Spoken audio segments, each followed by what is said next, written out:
In today's video, I'm going to teach you how to create Timetable on Notion 2026. 5 minutes. Let's get right into it. First, open your Notion page where you want the timetable to live. If you're starting fresh, click into an empty space on the page so your cursor is ready for a new block.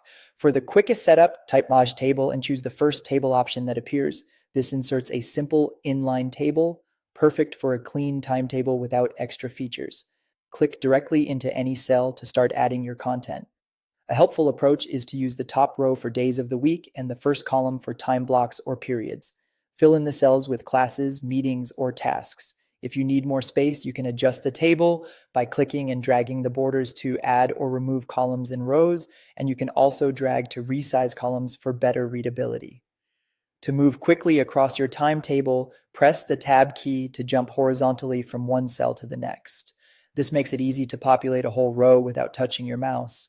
If you want something more powerful, there's another method. Type Voucher Database and select Table from the dropdown. This creates a database table, which gives you more control over sorting, filtering, and creating different views of your timetable. Click plus New Database to create one directly on this page.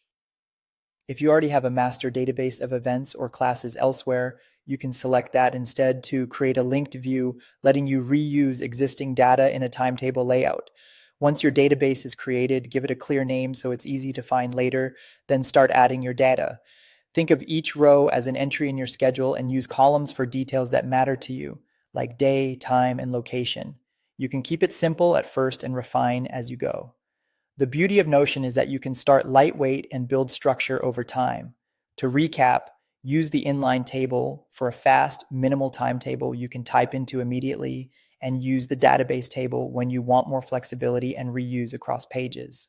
Either way, you'll be able to type quickly, navigate with Tab, and adjust the layout to fit your week at a glance. Save your changes, and you're ready to stay organized.